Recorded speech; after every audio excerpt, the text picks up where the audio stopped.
Welcome to the Remarkable Leadership Podcast. We're here each week to help you lead more confidently and make a bigger difference both professionally and personally. This episode is brought to you by the Future of Work newsletter.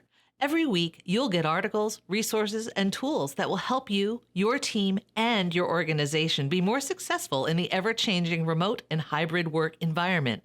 Learn more and sign up at remarkablepodcast.com/FOW. And now, here's your host, Kevin. Usually I am here on a Monday. This week I was here on Monday, but I'm back again with you live today on a Thursday. Welcome to another episode of the Remarkable Leadership Podcast. I'm so glad that you're here. The reason that we're here on a Thursday is because a week ago Monday, when we tried to go live, when my guest, who you'll meet in a second, was joining me, it wouldn't work. We figured out later it's because one of the places, if you don't know this, one of the places that we're simulcasting is to Facebook. And Facebook was down, so nothing wanted to work. So we're so glad. I'm so glad to be with you today. Let me get us started by asking you this question. How many hours do you work each week? And how do you feel on Friday afternoon? How do you feel on Monday morning? Would you like to work fewer hours and get better results in all parts of your life? Let me ask you that again. Would you like to work fewer hours and get better results in all parts of your life? Well, if so, stay tuned. Welcome to another episode of the Remarkable Leadership Podcast. You can get all future live episodes, including this ones just like this. If you will interact with us on our Facebook or LinkedIn groups, you can go to remarkablepodcast.com/Facebook or remarkablepodcast.com/LinkedIn. But if you're here with us live, I hope that you'll just join us. Act like you're joining us for a cup of coffee. You can't actually interact with us verbally, but you can in the comments. So if you've got a question, ask it. If you've got a comment, share it, because that will make for a better conversation between my guest and I, and it will make a better podcast episode too. Today's episode is brought to you by the Remarkable Master Class. Each month, we release a new skill in an advanced master class format designed to help you become the remarkable leader and human you were born to be. Details on how to get on board for a specific skill or get discounts each month can be found at remarkablemasterclass.com. And with that, it's time to introduce my guest. I'm going to get him in here. His name is Joe Sanok. There he is. Hi, Joe. Hey, Kevin. Let me introduce him officially, everybody, and then we'll dive in. Joe Sanok is the author of the brand new book. Came out last week as we're doing this live. Thursday is the new Friday. How to work fewer hours, make more money, and spend more time doing what you want. It examines how a 4-day work week boosts creativity and productivity. He is the host of, I lost my line. He has been featured on Forbes, Good Magazine, and the Smart Passive Income podcast. He's the host of the popular Practice of the Practice podcast, which is recognized as one of the top 50 podcasts worldwide with over 100,000 downloads each month. So let me just tell you, that's a bunch. Best-selling authors, experts, scholars, and business leaders are featured and interviewed in the 550 plus podcasts he's done over the last 6 years. Today, we're flipping the mic and we're putting Joe in the guest chair. Joe, welcome. Kevin, I'm so excited to be here. Man, I haven't stumbled over my words that much in a long time. It's like the anticipation, because we chatted last week but couldn't actually go live. So I've especially been looking forward to us having this conversation. We actually have a number of things in common, which we probably don't have time to dive into. But instead, I want to start with a question I often ask my guests, which is a little bit about your backstory, right? So tell us a little bit about your journey, Joe. As you get ready to do that, everybody who's here live, again, if you've got questions, you've got comments, you need to share them. We'll share them with everybody else. I hope you'll do that. Joe, tell us a little bit about your journey. Yes, I have a pretty traditional journey for therapists and counselors where I did undergrad school, then took a year off to travel around the world and just fall in love with learning again. Then did graduate school and went into the nonprofit world, community mental health world for a long time. Really enjoyed working with angry teenagers. That was my jam. I just thought they were the most fun to work with.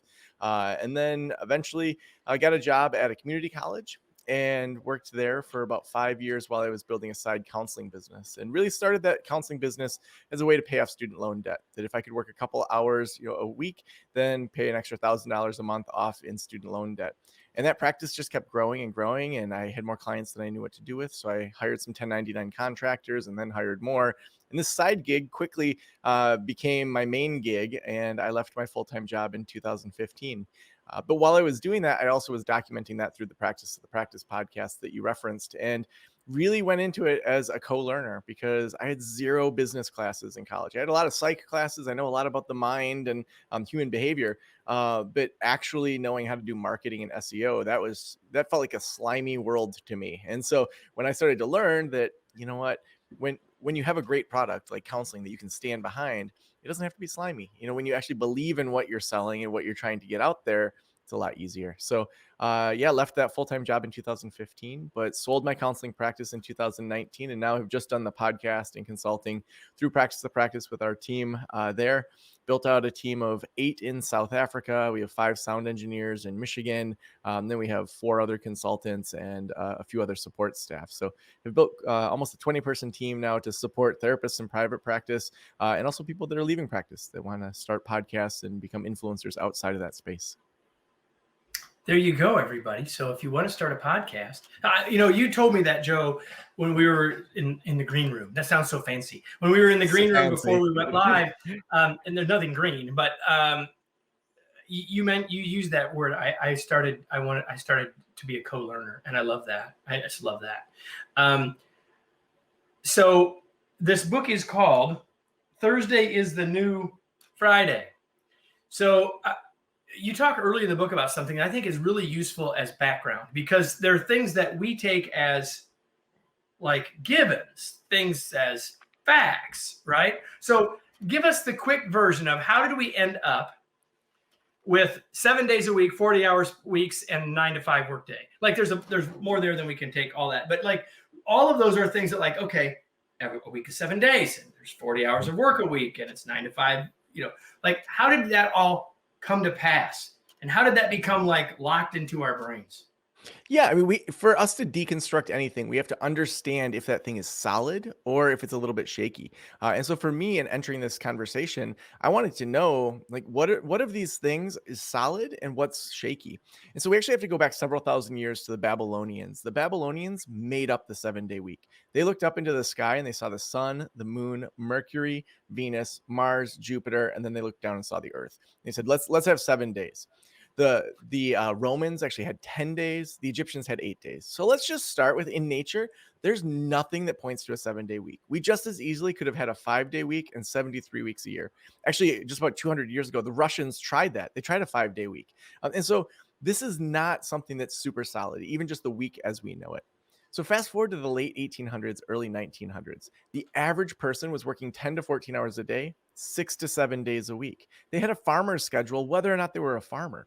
So then in 1926, when Henry Ford says, you know what, across Ford, we are going to switch to the 40-hour work week. That was a huge step for human evolution, for business evolution. But it was honestly to sell more cars to Ford employees. He knew people wouldn't buy a car to get to work faster. But if they had something that was, actually, got them around faster on the weekend, they'd buy that. And it worked. So less than 100 years ago, this 40-hour work week starts.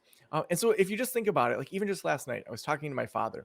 He was in the first generation as a baby boomer to be raised by people that thought like the industrialists. They were the first generation to experience the 40-hour work week as kids. And so this thing that we think is so old is just a couple generations old. So now let's fast forward to the 80s and 90s, and we see the rise of casual Fridays. We see that instead of having a baby shower with work people on the weekend, we start having them on Fridays where everyone brings in cupcakes. We do cheesy team building activities on Fridays. Fridays become this day that's a half-worked day. I like to say that Friday's been having an affair with the weekend for a really long time. Let's just call it what it is. And so we see that start to really dismantle, where the industrialist model of people being machines that we can just plug in starts to fall apart. And then the pandemic of 2020 and 2021 hits. And we all globally start to ask ourselves, why do we work this way? Do we have to work this way? All the boxes we thought we were in are completely thrown out. So we see now the great resignation happening because people are seeing, I don't have to work this way. I work for an industrialist. They just want me to sit in a chair for 40 hours a week. I can do better than that. And so we see this massive shift happening right now into something that's beyond what the industrialists gave us. Yeah, so you've said that phrase that I just put on the screen there a couple of times now, and I'd like you to you've largely talked to it here, but unpack that a little bit more, because that's the phrase, an industrialist mentality, for those who are listening only, that I think frames the part of the big idea of the book. So talk about that just a little bit more. Yeah. So what the industrialists gave us was completely needed at the time. Like any step in evolution, we can say, thank you for that. And we can also say, we've outgrown that. And so to look back and say what was needed in the early 1900s, sure, people needed to work less. Sure, we needed automations. We needed assembly lines. We needed to address large problems of the world and systematize things. That was a huge step for human evolution. And we also have realized we aren't just machines. And when we have a staff member and we hire them and we give them their bullet points, and here's the blueprint of who you are in your job role, the only way to get out of this job role is to become a supervisor, which you might just hate. That's the only way for you to make more money here. We know that that doesn't work. We know that when there's that 5-step book to be more productive, and it's just this prescription model, for some people that doesn't work. And so we're seeing a shift where, yes, parts of that are helpful. It's helpful to have that prescription model book. It's also helpful to have the other side of books where it's this woo-woo book that says, manifest it to the universe, put it on a vision board, and then hope you get that trip to Hawaii, but don't do any work. So both these sides have truths to them, and we can also say they also fall short. And so that's where the new version of books and teachings is more of an evolutionary model, where we're saying that we want to get smarter over time. We want to adapt over time. We want to evolve our businesses and our job roles. And so we see this new model emerging in how people hire and train staff, how they allow their staff to level up and adapt and change within the business without having to just apply for a new position. And there's tons of ways that we talk about that in the book, how the shift is happening away from that industrialist model of people are just machines we plug in, and actually evolving into something else. Right. So, okay. So some people are watching or listening, and they're saying, okay, Joe, what are you really saying here? Man, are you saying we should have a 4-day work week? Like, is that what you're saying? Like, none of us should work on Friday anymore? Is that what you're saying? Is that what you're saying, Joe? Similar to the industrialists, we want a blueprint that puts everybody in a box. What I'm saying is that there are principles and neuroscience that we can draw from that points to that a 4-day work week for most people will make them more creative and more productive. And we also need to experiment. That's the big shift into this evolutionary model of business, is that we need to experiment, adapt, and see how that fits for individual roles. So take an IT team at a bank. They can't just say, sorry, you're locked out of your password on Friday morning. You can't get into your bank account until Monday. Like, of course, that's not going to work. That's ridiculous. So that team is going to have to look at, well, how do we make sure that we reduce our hours and we're adaptable and changeable? I think about Kalamazoo Valley Community College, who I spotlight in the book. They're an amazing case study. This guy, Ted Forrester, he's an HVAC guy, so he understands heating and cooling system, regular blue collar guy. He started to look at the systems at Kalamazoo Valley Community College in Southwest Michigan. And he saw that, on Fridays in the summer, there were very few students on campus. So he went to the roof every single Friday through a whole summer and took a picture of an empty parking lot. Just Friday after Friday, takes pictures. Then there's a board meeting in the fall that he's invited to speak at about what they can do to kind of do some cost savings. And he shows all these pictures. He's like, this is what it looks like every Friday throughout the summer. And then he says, here's what it looks like in the fall. Here's how much it costs us to air condition empty buildings in the summertime. And the board said, what do you think that we should do? And he pulls a USB drive out. He has a full PowerPoint ready to go. And he walks through why the 4-day work week for Kalamazoo Valley Community College will save them a bunch of money. So they switched about 5 years ago to a 4-day work week in the summertime. Now, initially it was only to just save AC costs. But what they did is they switched from a 40-hour week to a 36-hour. HR, quote, donated the last 4 hours. People could flex their schedules on Monday through Thursday. And so now we see that people are able to do work at later times, come in earlier. Student success goes up because they're able to come in when their hours actually align. I mean, if someone, has to work from 7 till 4, and then they can come in at 5:30 after they have their kids, That's great for academic advising. That's great for admissions. They also saw the health outcomes went up. As well, they saw that they retained people better. I mean, Michigan snows like 10 months a year. And so the two Hey, months of hey, hey! summer that Now we it get, does not. I live here. It's I cold a know. lot. but it's freezing here. So when we get summer, it's like we put up with winter. And to then have a 4-day work week when so many other places have a 5-day, that's a huge selling point for people to stay there. And they've saved over $2.5 million in air conditioning costs. And so we Just see in that one area. just in that one summer. Yeah. And so you just think about these innovative solutions in very traditional, like a community college is a very traditional type of company or institution. Right. And so we see that when you're innovative, when you do experiments, when you adjust and change over time, you realize you're not going to nail it the first time. That's where we actually see companies do a better job at implementing the 4-day work week. So you mentioned a minute ago, you mentioned two things. You mentioned the pandemic, which you wouldn't have had to mention for us to think about. And you also mentioned the great resignation, right? So connected to those 2 points, why is now, that's what I mean by now, why is now a good time to question this, to think about this? Why now? Yeah. So we have a window of opportunity right now as we look forward. We have massive challenges that are going to hit humanity in the next 50 years. So think about global warming, global poverty, future pandemics. Who knows what's going to hit us? We don't know what kind of mystery things are going to hit humanity. And do we think that having a stressed out and maxed out humanity is going to give us the best results to address those challenges? Or will a more creative, more productive, more on point humanity allow us to then run full tilt when we need to?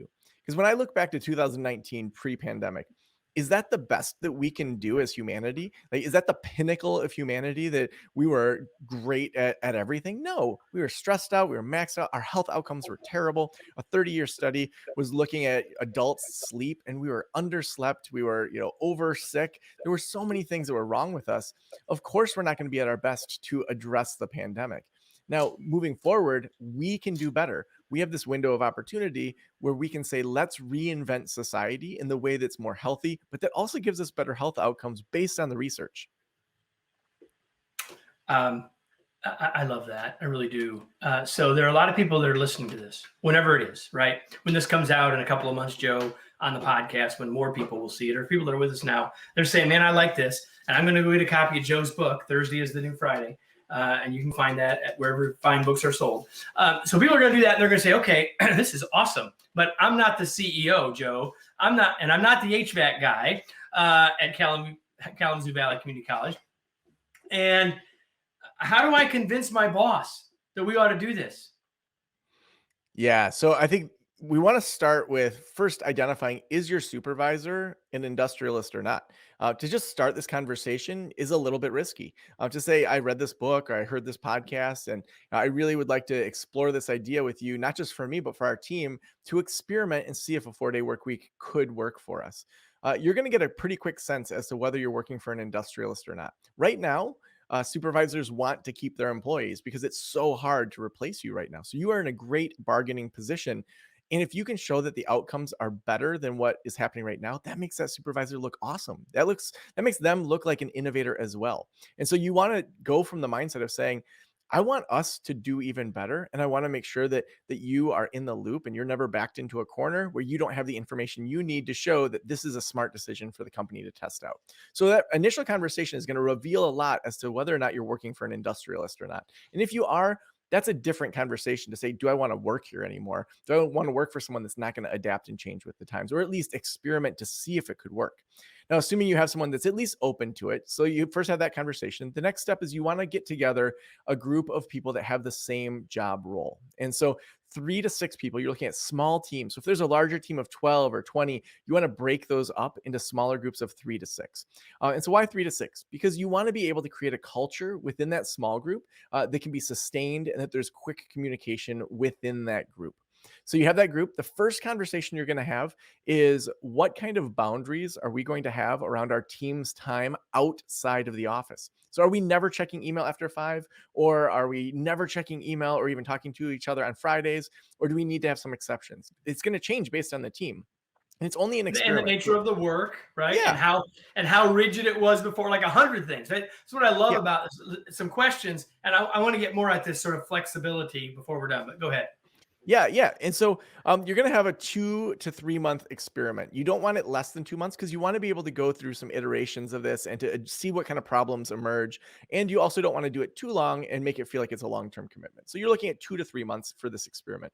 And then the next question that you're going to address as a team is what are the KPIs, the key performance indicators of this team that we already are held accountable for? We're not starting from scratch. We're just saying, okay, you're a sales team, sales numbers, like we already are judged on that. Or maybe it's customer satisfaction, maybe it's addressing certain problems within the company, figuring out the 1 or 2 major KPIs of your job roles. And then how are you going to track those? So then you're going to enact the study. And the first day of each week, you're going to have a stand-up meeting where you have a quick conversation around first, how did those boundaries go? Did Jim from accounting send us an email at 9 p.m. on Wednesday, and that was inappropriate and outside of our typical norms? Or maybe Jim from accounting every Wednesday night gets an email at 8:30, from the West Coast that he has to forward to us so we're prepped for Thursday morning. Well, now we need a new norm to say, okay, everyone from 9 to 9:15, check your email and just look at the email from Jim. Don't worry about all the other emails, but we're going to check Jim's email every Wednesday night. Okay, so we're creating a smarter group of norms. We also want to get some qualitative data during that time too. Like, did you get to go to your son's baseball practice for the first time in 2 years? How did that feel? Because then eventually we're going to want to incorporate that into a report. Then we're going to look at the KPIs. Are we up 2%? Are we down 2%? The way that we're tracking it. If we're up, what did we do? If we're down, what are we going to do? And then every month, we're going to do a 360 report of how did it go? And we're looking for kind of the head and heart. So what are the things that happened, the qualitative things like I got to go to my son's baseball practice. So you're speaking to the emotions, the culture, and then the hard numbers, because there's going to be analytical people that want to see, like, is this actually better for the bottom line? Right. And then at the end of your 2 to 3 months, you're going to bring all those 360 reports together and have one report that you can give to your supervisor and to say, here are the recommendations moving forward. We think we should do another study. We think we should enact these things. Here's the lessons learned of pitfalls we should avoid. Here's the biggest things that will absolutely not work. It may be that there's aspects of it that you say, we thought we could do 4 days. We could do 4.5, but it's not realistic to do 4. So you're giving that data so that if your supervisor ever is backed into a corner, said, I can't believe you did this for your team, they can actually then say, no, here's the data, here's the report. Here's the Boom. data. Yeah. So a lot of this does too depend on the nature of the larger organization, right? If we're at the community college in Kalamazoo, which isn't super small, but it's not massive. I mean, I'll stay in the same part of the world. It's not Upjohn, right? It's not Whirlpool, and so we've got to think. You got to take all of Joe's ideas here and put them into the context of your organization. But I think it's also, Joe is super solid. It's one of the things I love about the book. You hinted at something else as well when you said, well, maybe we can't get to 4, or maybe we can get to 4.5. And so you've really been answering this question. How do we start? How do we start in terms of, as a team or as an organization? And you've planted the flag in the ground that says, hey, I think we should try to get into 4 days.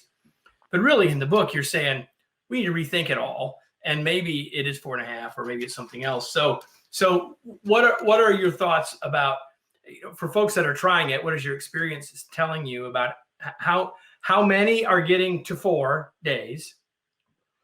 Are they doing 4 10s? Or, are they doing 40? Or are they doing 32? Or are they doing 36 hours? And then lastly, how long is it taking them to get from where they were to where they end up? Yeah. So let's start kind of big picture, the flow of the modality. And so we're starting first internally with our internal inclinations. And so we walk through the 3 major internal inclinations, because so often we get these productivity books and we just start with the productivity without ever doing the inner work. And if you don't do the inner work, you're not going to work on the right stuff. And so you do the inner work, then we step into slowing down. And then that slowing down optimizes the brain to then go absolutely kill it. And so usually how people act is they are reacting to their previous week when they enter into the weekend. So I had a stressed out week. I'm going to oversleep, overdrink, over whatever on the weekend to just try to recuperate from it. And then I'm going to go back to work. And I was so busy with the family on the weekend, it feels like work is actually a break from my family. Like, most people are reacting and just letting things come at them instead of being intentional and saying, how do I make sure this weekend, whether it's 2 days or 1 day or 3 days, how do I make sure that is the best, most comprehensive to set me up for success in the next week? So that's the big picture. Now, to your question of how many people are doing Well, 40 can I versus, just stop you yeah, right there? sure. Because if people just did that, forget the number of hours I know that's the context of the book, but forget the number of hours that we're working. If we would just do that, figure out what we need to do to refresh and recharge and really clarify that one thing, that would make a huge difference for us individually. Yeah. Yeah. I And I mean, think I'm, that I'm talking, I'm talking to the counselor here, but to me, that is a huge piece of this.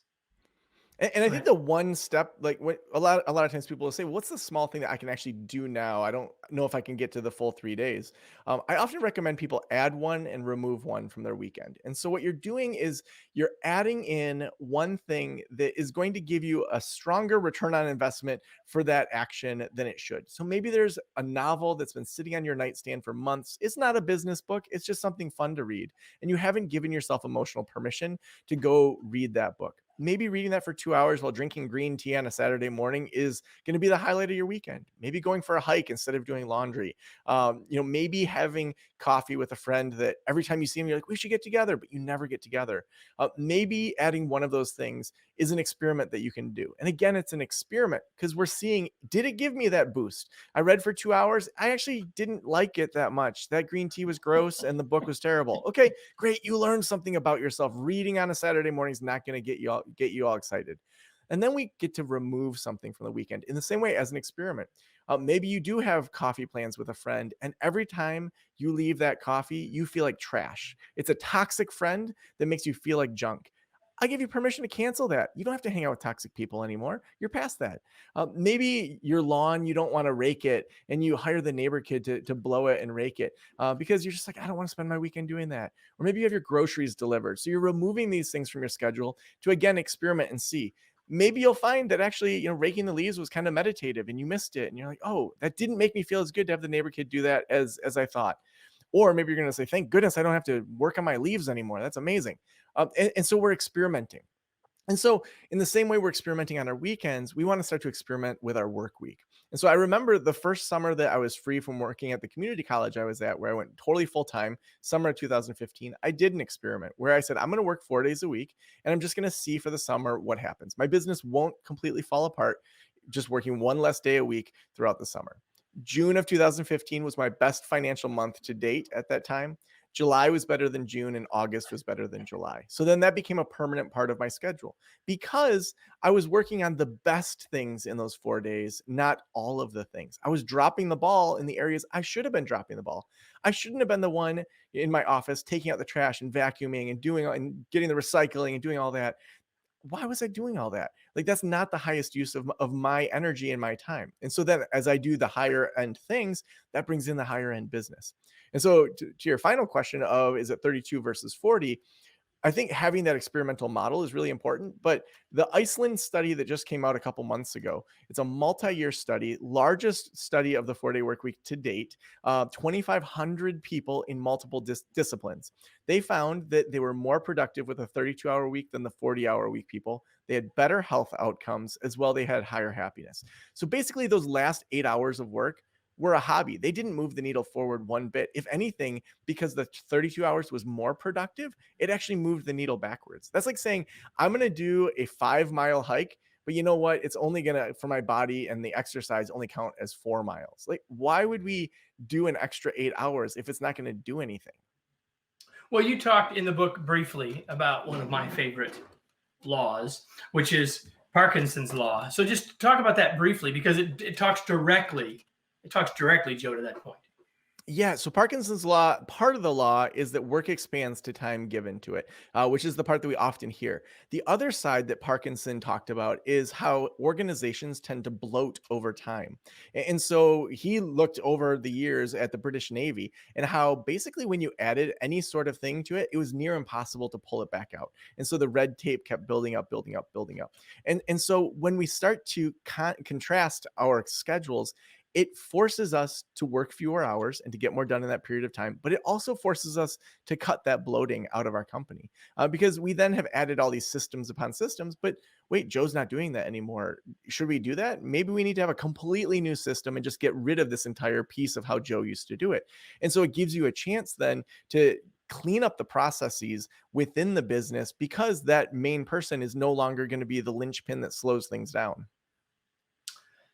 So I told you before we started, Joe, that I had more questions written down for you than I had for anyone I could remember. I didn't put them all on my little list where I could pop them up here on the lower third.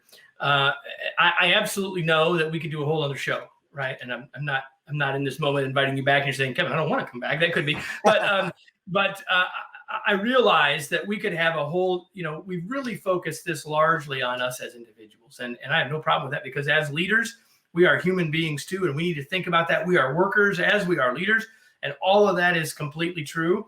And yet before we start to go around the corner into the final turn here, sort of give us a couple of thoughts with our leader hat on now. I mean, we've talked about that a little bit in terms of some systems and a little bit about what we could do, in the organization, but any other sort of final thoughts for us at a high level for organizations or for leaders that are thinking, well, what could we do here? Yeah, one pivotal conversation that I would say every leader needs to have with their direct team that's reporting to them is asking them three questions. First question is, what are you doing right now that you absolutely love? Second, what are you doing right now in your role that you absolutely hate and wish you could take off of your plate? And third, how do you want to grow or evolve or get extra training in a different area?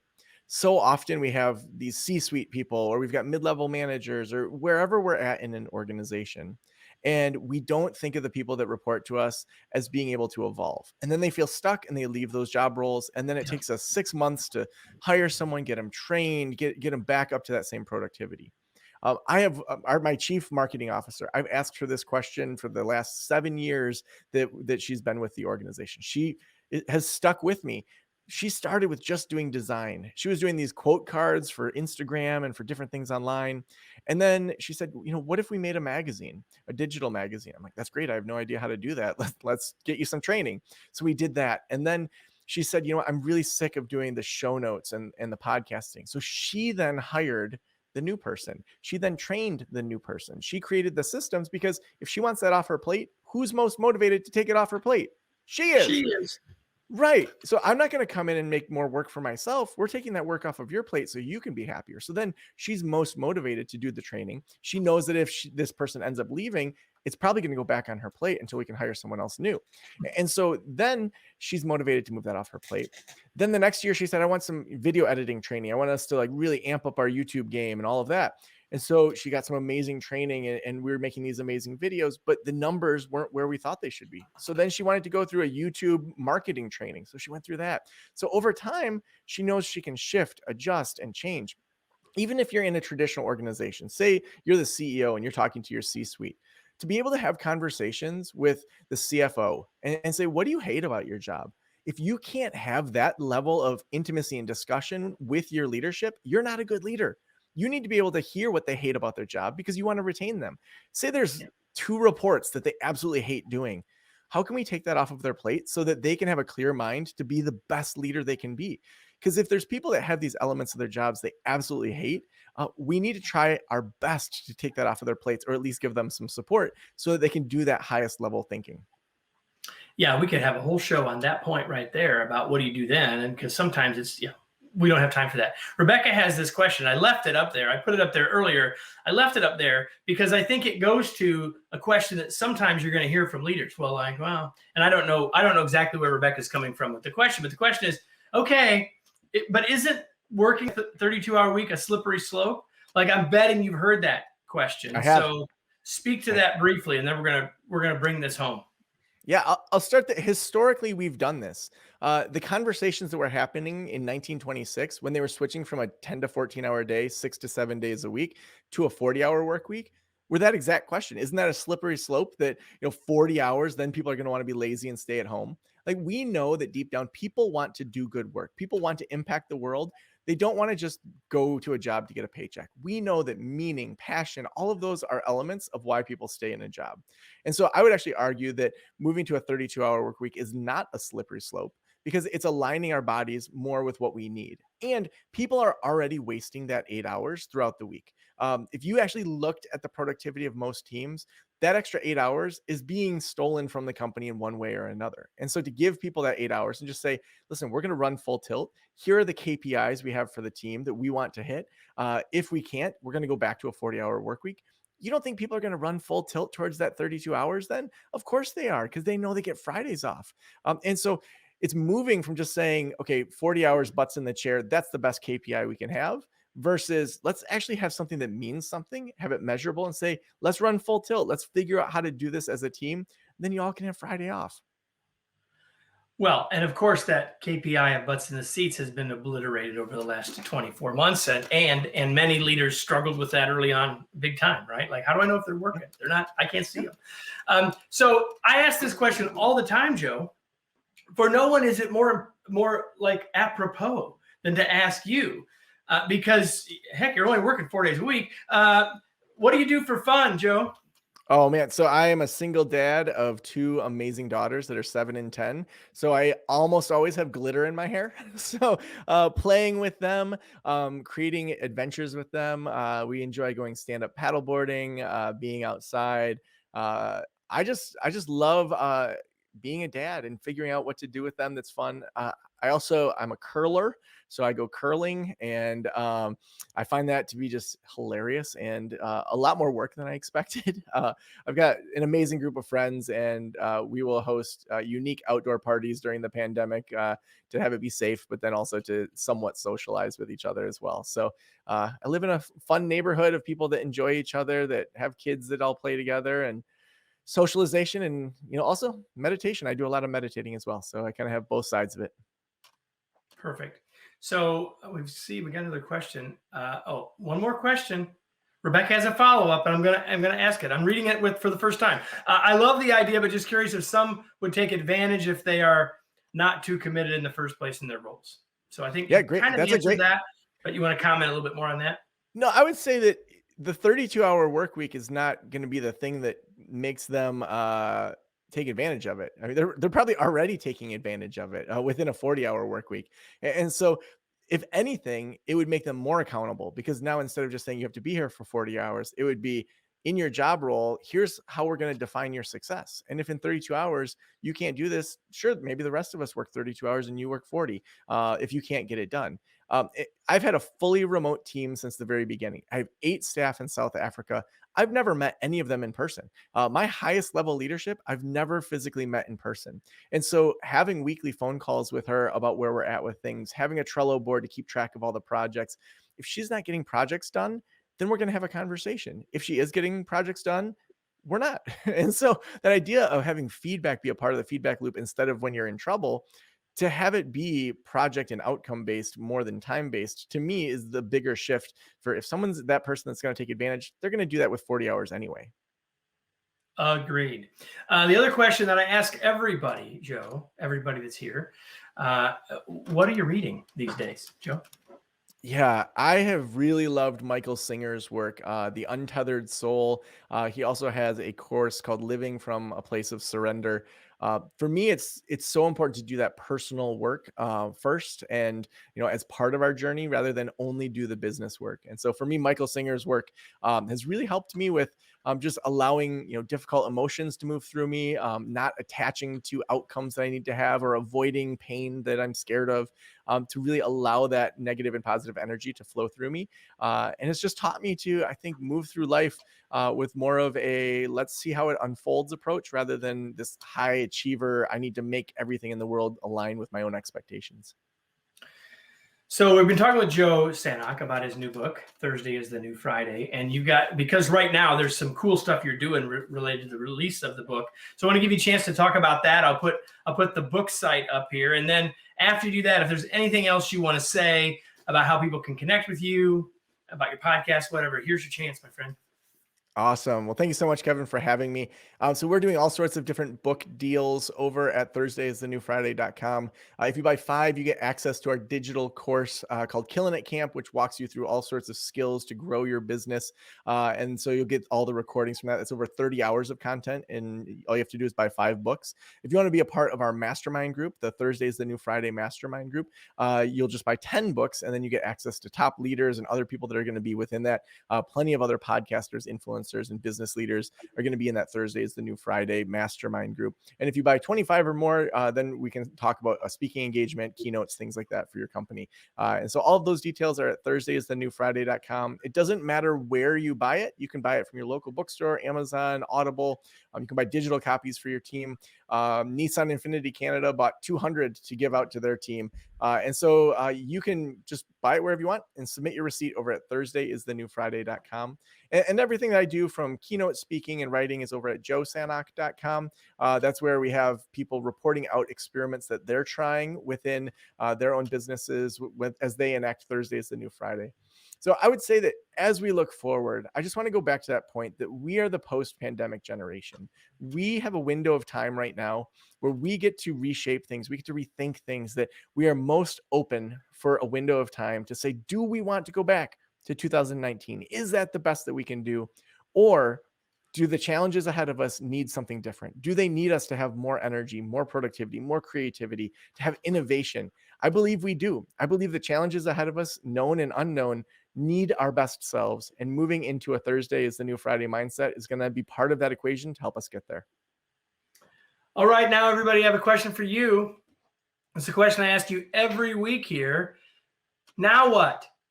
You got a whole bunch of ideas from Joe. You got maybe some things to ponder from Joe. But if you don't take any action, it really doesn't make any difference. So my challenge to you is to think, what from this last 40 minutes or so are you going to take action on or do something about, along with, of course, buying a copy of the book? But what are you going to do as a first step, as a next step, whether that's with your leader hat on, whether that's with your team member hat on, whether that's with your human hat on? I encourage you to think about all of those things. Joe, thank you so much for being here. It was such a pleasure to have you. Kevin, I really appreciate it. Thank you. Everybody, we're here every week, so I hope you come back, right? So whether it's at the Facebook group, remarkablepodcast.com/Facebook, whether it's at the LinkedIn group, remarkablepodcast.com/LinkedIn, or whether it's wherever you watch your podcast. Hope you do that. Hope you come back next week for another episode of the Remarkable Leadership Podcast.